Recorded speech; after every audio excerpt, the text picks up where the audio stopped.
안녕하세요 여러분. 8월 17일 수요일 수요 예배를 드리기로 하겠습니다. 우리 다 같이 사도신경 고백하시겠습니다. 전능하사 천지를 만드신 하나님 아버지를 내가 믿사오며 그 외아들 우리 주 예수 그리스도를 믿사오니 이는 성령으로 잉태하사 동정녀 마리아에게 나시고 본디오 빌라도에게 고난을 받으사 십자가에 못 박혀 죽으시고 장사한 지 사흘 만에 죽은 자 가운데서 다시 살아나시며 하늘에 오르사 전능하신 하나님 우편에 앉아 계시다가 저리로서 산자와 죽은 자를 심판하러 오시리라. 성령을 믿사오며 거룩한 공예와 성도가 서로 교통하는 것과 죄를 사하여 주시는 것과 몸이 다시 사는 것과 영원히 사는 것을 믿사옵나이다. 아멘. 오늘 하나님께서 저희들에게 주시는 말씀은 구약성경 호세아서 11장 8절에서 11절 말씀 보시겠습니다. 호세아서 11장 8절에서 11절 말씀입니다. 1266쪽입니다. 1266쪽. 호세아서 11장 8절에서 11절입니다. 1266쪽입니다. 다 찾으신 줄 알고 제가 봉독해 드리겠습니다. 에브라임이여 내가 어찌 너를 놓겠느냐. 이스라엘이여 내가 어찌 너를 버리겠느냐. 내가 어찌 너를 아드마같이 놓겠느냐. 어찌 너를 서보임같이 두겠느냐. 내 마음이 내 속에서 돌이켜 나의 긍휼이 온전히 불붙듯 하도다. 내가 나의 맹렬한 진노를 나타내지 아니하며 내가 다시는 에브라임을 멸하지 아니하리니 이는 내가 하나님이요 사람이 아님이라. 내 가운데 있는 거룩한 이니 진노함으로 내게 임하지 아니하리라. 그들은 사자처럼 소리를 내시는 여호와를 따를 것이라. 여호와께서 소리를 내시면 자손들이 서쪽에서부터 떨며 오되 그들은 애굽에서부터 새같이 아수르에서부터 비둘기같이 떨며 오리니 내가 그들을 그들의 집에 머물게 하리라. 나 여호와의 말이니라. 아멘.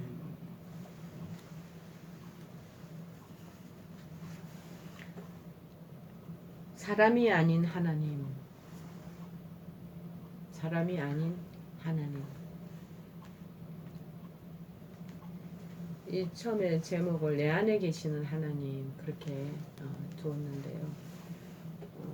사람이 아니라 내 안에 그 사람이 아닌 하나님이 내 안에 계시다라는 것입니다.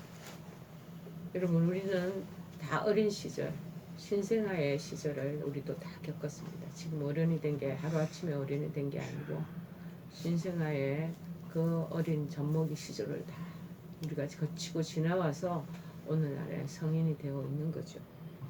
그런데 이 어릴 때 젖먹이의 그 상태 신생아로 있을 때 무엇보다도 엄마의 그 사랑과 보호와 케어가 너무나 중요합니다.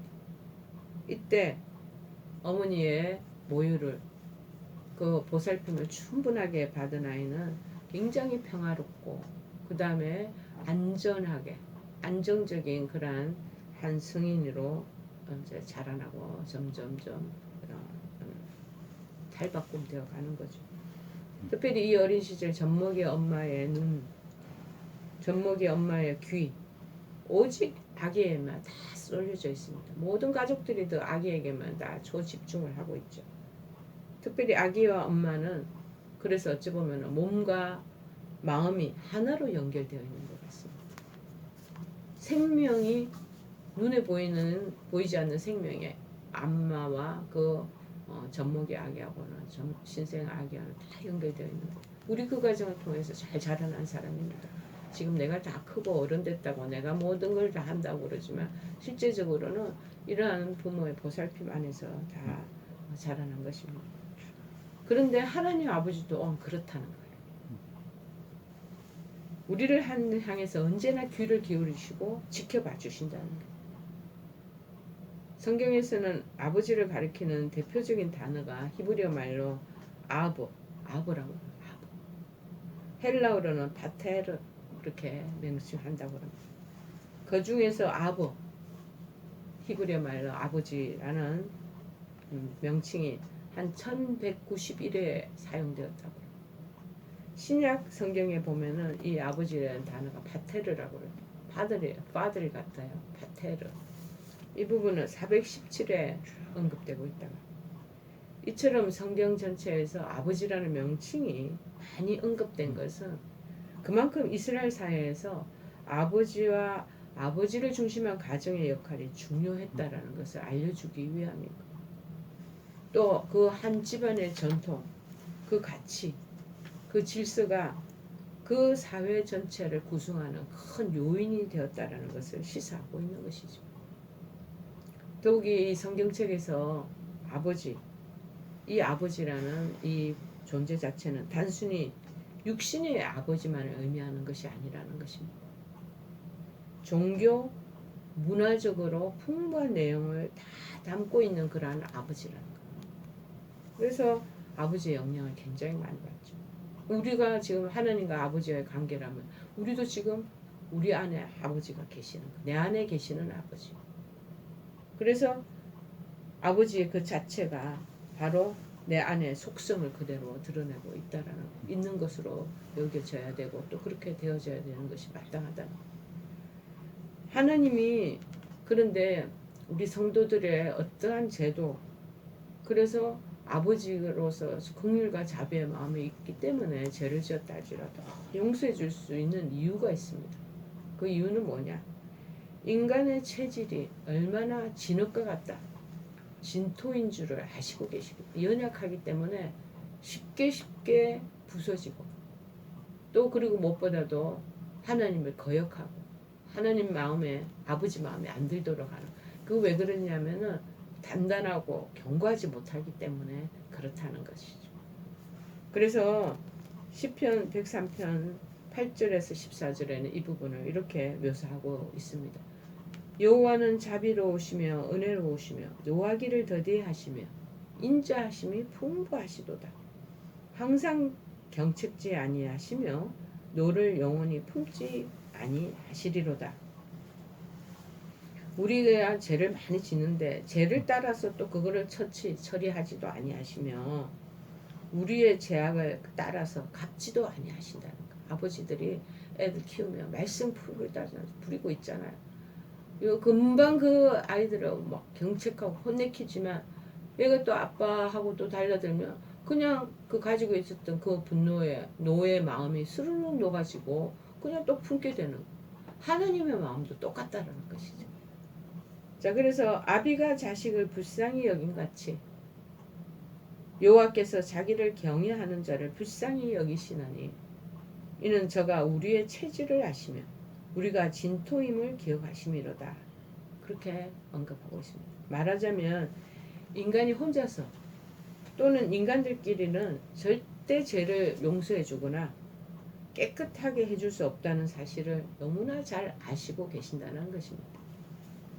그러면 하나님의 용서라는 것이 신자를 깨끗하게 하고 다시 죄를 짓지 않고 선하게 살도록 하는 목적만 있는 것입니까? 그것은 아니라는 것입니다. 여러분, 페르시아에 가면 터키나 이런 중동 지역에 가면 카펫을 짜는 장인이, 특별히 페르시아 카펫이 유명하다고 그러잖아요. 한때 우리나라에 난방 시설이 잘 안 돼 있을 때는 이 거실에다가 소파 밑에다가 이 카펫을 많이 깔은 것 같아요. 요새는 이제 현대사회 사람들이 이 거실에도 온도를 깔아가지고 밑에 대리석을 쫙 멋있게 깔으면 거기 밑에 카펫이 뭐가 필요하겠습니까? 근데 나무 밑에 재질을 가진 그런 거실 바닥이나 복도를 가진 사람들은 그 위에 카펫을 이렇게 외국에서도 많이 깔고 있지 않겠습니까? 그 카펫을 짜는 장인이 있는데 배틀 한쪽에 서고 다른 쪽에 있는 도제들이 서로 같이 짜면서 가르친다고 합니다. 한 도제가 밑에 있는, 그러니까 수련을 받는 제자들이죠. 한 도제가 실수를 하면 노련한 이 장인이 다른 도제들이 알지 못하게 깜찍하게 이걸 처리를 해준다라는 것입니다. 그래서 이 도제들이 누가 잘못을 범했고 누가 실수했고 누가 그 매듭을 잘못 지었는지 발견할 수 없기에 서로 비난하며 다투는 분쟁이 생기지 않도록 그렇게 장인이 그 도제 훈련을 그렇게 한다는 것입니다. 그런 배려를 잘한다는 거. 하나님이 우리를 이렇게 하시지 않고 우리가 늘 실수하고 우리가 늘 범죄하고 그런 일들이 빌비지하지만 하나님은 또 자비로고 너그러우시고 공의를 풍성한 분이신지라 그 부분을 이렇게 슬쩍슬쩍 눈 감아주시고 그렇게 덮어주 마치 아무 일도 없었는 듯이 그렇게 해주시지 않겠습니까? 지금은 집집마다 자녀들이 한둘밖에 되지 않습니다. 그런데 옛날 시대에는 한 10명 가까이 7, 8명, 6명, 뭐 5, 6명이 다반사였어요. 근데 그 중에서 한 3명 미리 일찍 병사에서 죽으면 그 뭐 반타작 정도 하는 것 그런 것 때문에 많이 다산을 했던 것 같습니다. 그리고 산부인과 시설이 그 당시에는 발달하지 않았기 때문에 생기면 생기는 족족은 이제 애를 낳을 수밖에 없는 거죠. 그럴 때 정말 현명한 부모들은 아기를 8, 7씩 막 키우면 이제 연대 책임을 물을 수 없는 개인적인 허물, 그 약점, 잘못 이런 것들이 다른 형제들이 보는 데서 유단히 야단치거나 그렇게 막 혼쭐을 내는 거 그런 걸 하지 않는다는 거예요. 왜냐하면 7, 8명 그렇게 모여있기 때문에 형제 간의 경쟁이나 비방은 서로 사랑을 하는데 오히려 방해가 되고 그렇게 해서는 안 되는 일인 줄 잘 알기 때문에 그 위에 형이 그 밑에 있는 동생을 또 양육하도록 돕게 하고 또 제일 큰 딸이 그 밑에 있는 7 동생들을 다 케어해주고 뭐 이런 부분들이 많았다는 거예요. 미국도 그렇더라고요. 제가 지금 잠깐 생각나는 미국 제가 버지니아에 유명한 그런 아주 널싱 홈이라는 것이 널싱 그런 큰 기관처가 있었어요. 미국에서 어쩌면 굉장히 제일 좋은 그런 시설일 거예요. 근데 한 크리스찬 할머니를 만났는데 83세 그때 제가 발렌티어로 거기에 참여했을 때 83세 할머니인데 생긴 모습이 꼭 저희 돌아가신 어머니하고 너무 닮은 거예요. 제 어머님이 약간 서양식으로 이렇게 생기셨는데 그분하고 너무나 흡사하게 닮았는데 근데 그분은 이제 친해지다 보니 자기 가족들 얘기를 하게 됐는데 자기가 8형제 중에 제일 큰 딸이라는 거예요. 그런데 자기가 고등학교밖에 나오지를 못했다는 거예요. 왜냐하면 밑에 있는 7 형제들을 다 돌봐주고 엄마와 함께 보살펴 주느라고 학교 가는 거 놓치고 자기가 어머니 역할을 다 하게 되었느라고 엄마와 같이 가족들을 케어하는데 그렇게 했노라고 얘기하는 걸 들었습니다. 그들은 이제 소종파 메노나이트 가문의 사람들이셨습니다. 그들은 유산을 낙태하지 않고 무조건 아기가 생기면 하나님 주신 선물이라고 다 나왔던 것이죠. 여러분 죄의 본성이 남아있는 인간이 이 타락한 세상에서 사는 동안에는 이 경쟁이라는 것은 평생에 걸쳐서 결코 피할 수 없는 것입니다. 어저께도 잠깐 어느 간호사 선생님 내려오셔서 상담을 하고 하는데 너무 소년 지금 6, 7개월 된 신입 간호사인데 힘들다는 것이죠. 그래서 제가 잘 지내고 앞으로 경쟁사에 여러분 당신이 여기를 피해서 가더라도 또 그런 사회를 그 공동체를 또 만나게 된다. 어쩔 수 없다 사람이 모이는 그런 집단 속에서는 하고 잘 견디는 것을 제가 독려했습니다. 자 그러나 죄로 인해 고통당하고 시험당해 쓰러질 때마다 달려와 안아주신다는 것이 하나님의 그 자비의 손길이라고. 여러분 긍휼히 여겨주시고 추근히 여겨주시는 것이 불붙듯 하시던 8형제 중에서 그 사랑하는 어머님과 그 큰언니가 연장자가 자녀들을 형제들을 돌보는 것처럼 하나님도 뭐 불이 나게 오셔서 도와주신다. 자 특별히 하나님 말씀을 사모하고 은혜를 목말라 할 때 얘가 영적인 어떤 도움이 필요로 하구나. 하나님 마음이 하나님 속에서 돌아서 나에게로 우리에게로 이렇게 향하신다는 거. 그리고 그 영적 목마름이나 이런 것이 있다면 어찌할지 모르고 크게 기뻐하신다는 거. 자 시편 103편 13절에서는 뭐라고 그랬냐면 아비가 자식을 불쌍히 여긴 같이 여호와께서 자기를 경외하는 자를 불쌍히 여기시나니. 표준 세번역 성경에는 또 이렇게 표현하고 있습니다. 부모가 자식을 가엾게 여기듯이 주님께서는 주님을 두려워하는 사람을 가엾게 여기십니다 하고 세번역 성경에 이렇게 기록하고 있습니다. 또 로마서 8장 31절 32절은 어떻게 언급하고 있냐면 그렇다면 이런 일을 두고 우리가 무엇이라고 말할 수 있겠습니까? 하나님이 우리 편이신데 누가 우리를 대적하겠습니까? 자기의 아들을 아끼지 않으시고 우리 모두를 위하여 내주신 분이 어찌 그 아들과 함께 모든 것을 우리에게 선물로 거저주지 않으시겠습니까? 하고 말씀하고 있는 대목을 기억하실 것입니다.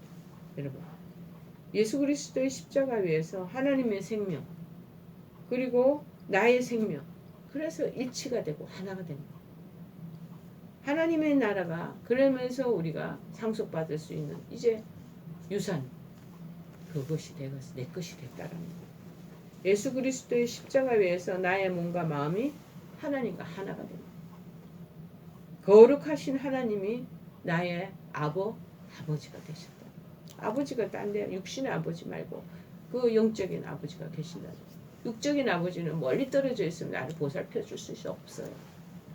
그런데 영적인 하나님 아버지는 항상 우리와 임마누엘 하신다고, 함께 하신다고 얘기해요.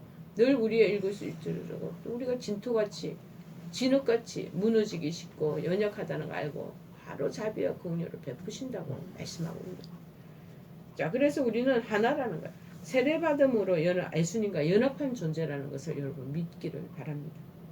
그래서 로마서 6장 3절에 그에 대한 증거된 말씀이 있습니다. 무릇 그리스도 예수와 합하여 세례를 받은 우리는 그의 죽으심과 합하여 세례를 받은 줄을 알지 못하느냐. 사도 바울은 우리가 세례를 통해서 예수님과 연합한 존재임을 강조하고 있습니다. 세례는 예수 그리스도만이 나의 구세주이심을 믿는다는 공표, 즉 순종의 첫 발걸음입니다. 이런 면에서 세례는 중요합니다. 오늘 아침에도 저희 부목사님하고 잠깐 언급한 것이 얼마 전에 세례를 받으신 임종전의 그 환자를 우리가 얘기 거론하였습니다. 이분 지금 처치실에서 오늘내 하고 계시거든요. 세례 받을 때만 해도 아멘하고 그렇게 희미한 목소리로 받아들이셨는데 이제 예수 그리스도와 이제 하나가 됐죠. 그래서 예수님이 우리의 아버지가 되시고 그의 죽으심으로 인해서 구원을 받고 세례 받고 난 이후에 또 하나님 나라를 또 나갈 수 있는 첫 발걸음을 내딛게 해주셨다는 것. 이제 그리스도를 믿는 믿음, 즉 그를 따르겠다는 다짐, 그리고 예수님의 죽음, 그리고 장사되셨고 그리고 3일 만에 부활하셔. 우리도 똑같이 그 부활의 경로에 참여하게 된다. 그것을 공식적으로 세례를 통해서 알려주시고 있다. 그래서 두려워하지 말라. 니네는 죽었으나 죽은 목숨이 아니야. 니네들은 육신은 죽었지만 니네들의 영혼은 하나님하고 생명줄이 연결되어 있다. 우리 젖먹이 아이들이 엄마하고 다 일치 단계로 연결되어 있는 것처럼 그렇다는 거예요. 세례를 받을 때 그래서 물속에 잠기는 침례라는 것이 있습니다. 이 물속에 잠기는 것은 그리스도의 죽음과 함께 내가 옛날의 습관, 나쁜 그 모든 인간적인 인간은 다 물속에 장사되고 물속에서 또 건져내거든요. 물속에서 나오는 것은 그리스도의 부활을 연상시키는 그러한 침례의 형식입니다. 세례로 인하여 예수님과 함께 죽고 함께 사는 연합된 존재로 거듭나게 된 것입니다. 그런데 삶의 자리에서 우리가 종종 거의 매일같이 이런 존재, 이런 상황을 우리 정체성을 깨달아야 되는데 자꾸 예수님과 연합된 존재임을 잊어버리고 살 때가 많다라는 거예요. 죄의 문제를 그래서 유일하게 해결할 수 있는 것은 예수 그리스도 한 분뿐이라는 거예요. 그래서 예수 그리스도와 연합되어 있기 때문에 더 이상 죄의 지배를 받지 않은 자유한 존재가 되어야 한다는 거예요. 그래서 구원의 선물을 받았으니 이제 천국의 삶을 살 수 있는 놀라운 은혜를 받은 사람이 된 것이에요. 더 이상 이제는 내 의지와 생각만으로 살아가는 사람이 아니라 예수님 내 마음에 와 계셔. 들어와 계셔서 나는 예수님과 함께 일치된 연합된 그러한 새 사람으로 살아가야 하는 것입니다. 그래서 살리는 것은 영이니 육은 무익하니라.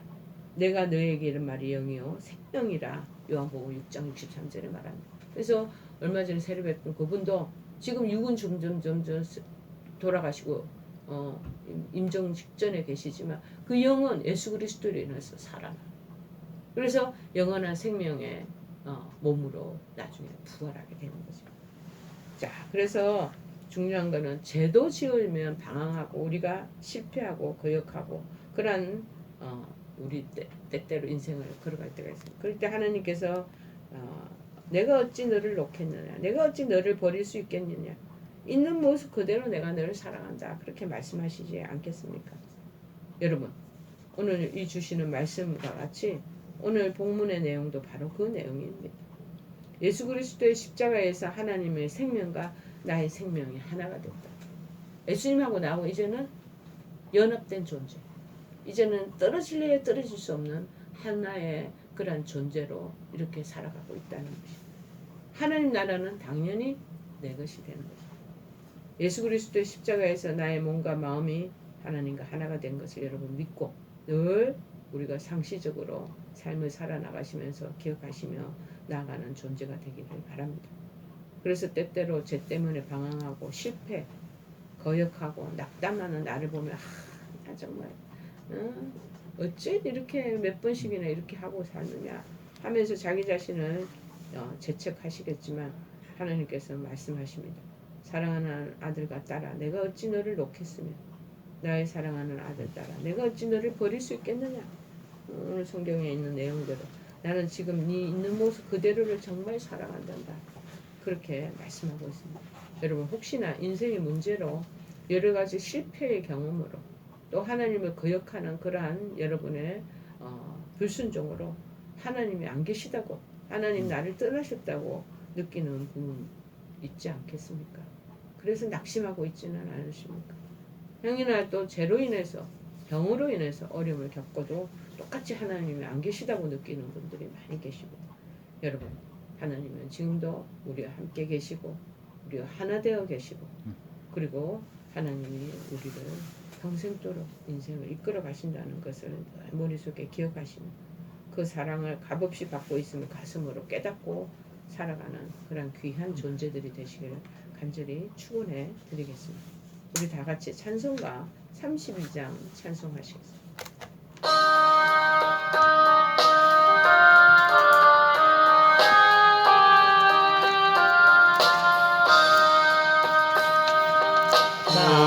만유의 주제 존귀하신 예수 사람이 되신 하나님 나 사모하여 영원히 섬기 내 영광 되신 주로다.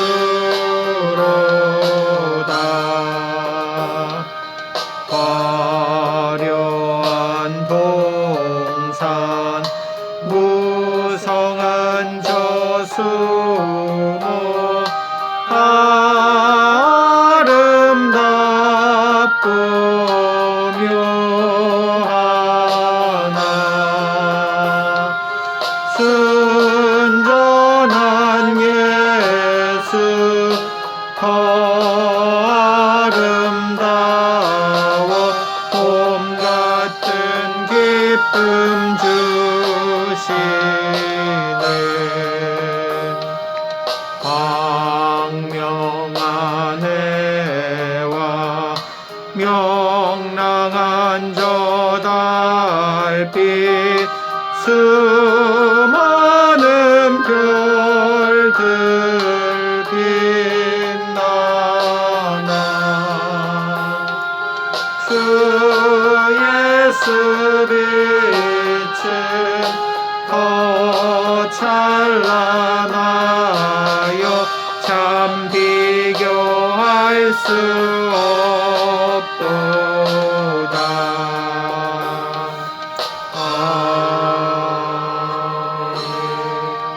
우리 다 같이 주 믿음으로 수예배 마치겠습니다. 하늘에 계신 우리 아버지여 이름이 거룩히 여김을 받으시오며 나라의 마옵시며 뜻이 하늘에서 이룬 것 같이 땅에서도 이루어지이다. 오늘날 우리에게 일용할 양식을 주옵시고 우리가 우리에게 죄 지은 자를 사하여 준 것 같이 우리의 죄를 사하여 주옵시고 우리를 시험에 들게 하지 마옵시고 다만 악에서 구하옵소서. 대개 나라와 권세와 영광이 아버지께 영원히 있사옵나이다. 아멘.